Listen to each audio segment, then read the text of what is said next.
And that no man might buy or sell, save he that had the mark, or the name of the beast, or the number of his name. Revelation chapter 13, verse 17.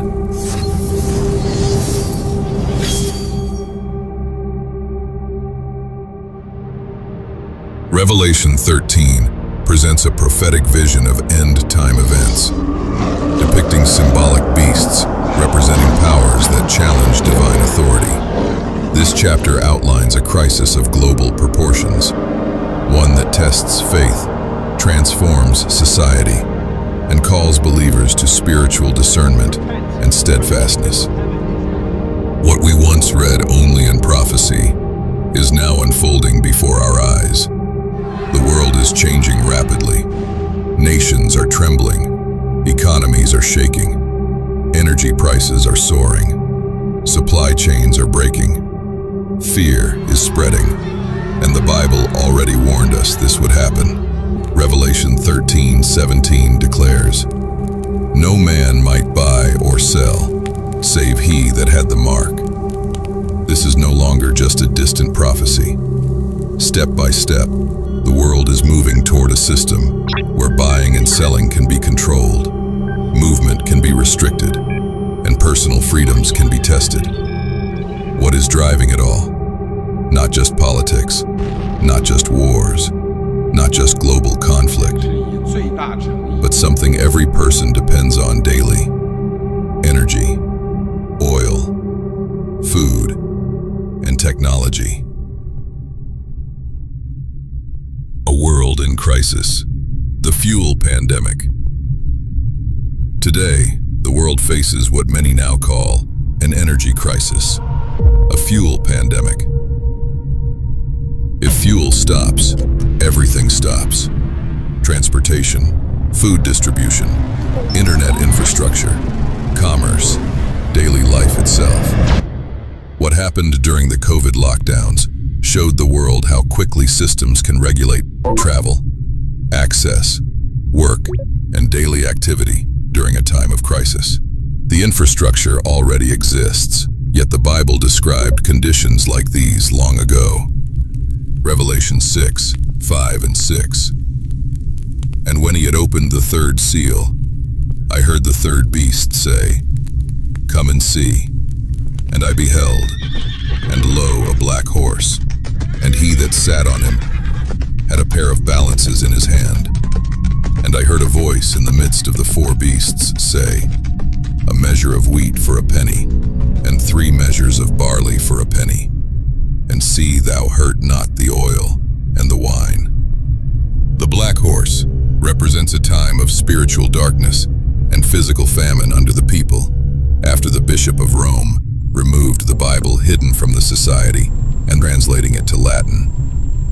And the balances in the rider's hand represented the union of church and state that plunged Christendom into corruption and oppression, led by the man of sin instead of Christ.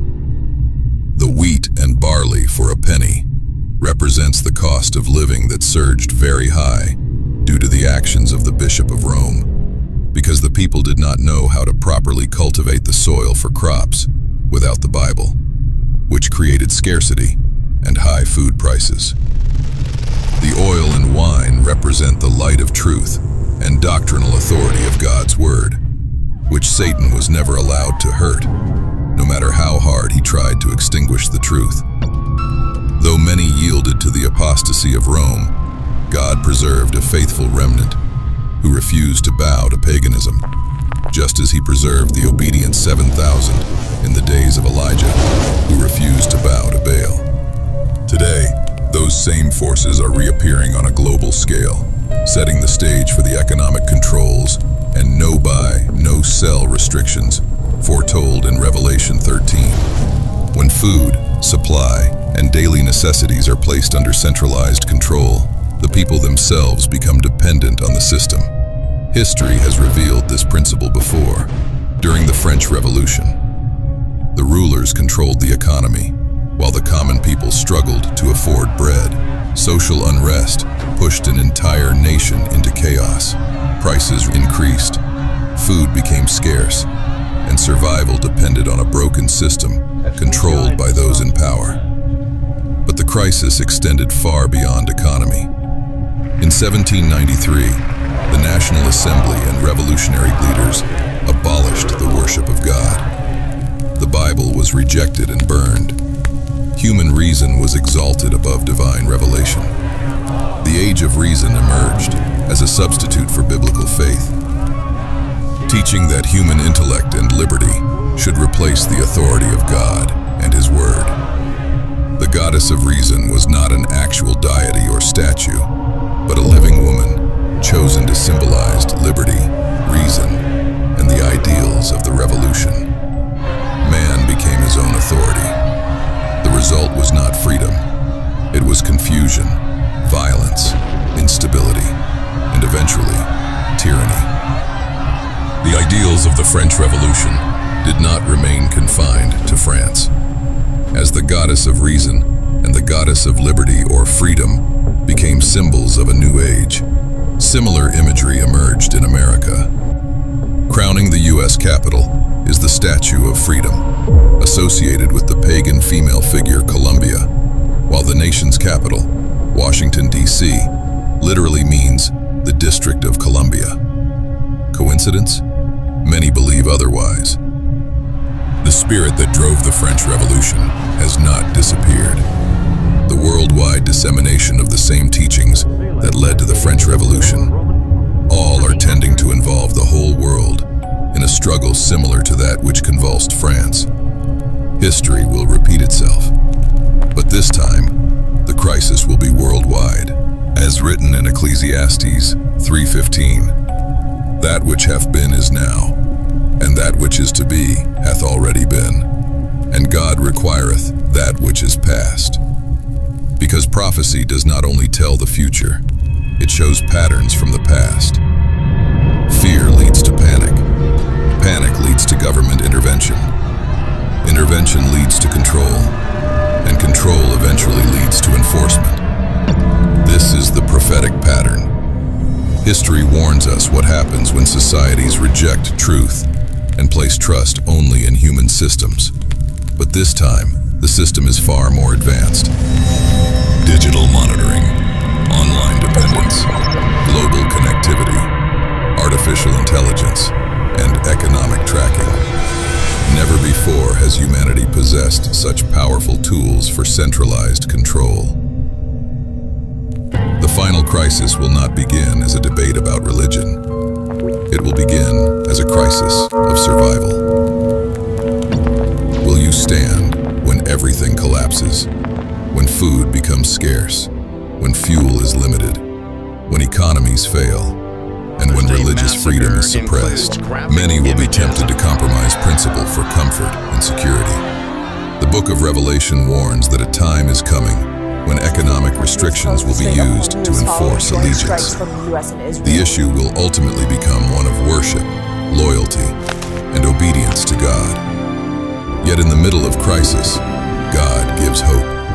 True security will not come from governments, wealth, technology, or supply systems. True security comes from faith in God. Throughout history, God has sustained those who trust Him. He fed Elijah during famine. He preserved Israel in the wilderness, and He has promised to care for His faithful people in the final crisis. Now is the time to prepare spiritually. Not tomorrow, not someday. Now. Before judgment falls, God calls His people to separate from corruption, deception, and spiritual compromise. This is not a message of fear. It is a message of awakening, a message of mercy, a message of preparation. The world is moving toward increasing economic control, energy crisis, global instability, and prophetic fulfillment. But the greatest question is this: will you stand? God has always preserved a faithful people. May we not only understand prophecy, but be spiritually prepared to endure the final crisis with courage, wisdom, and unwavering faith.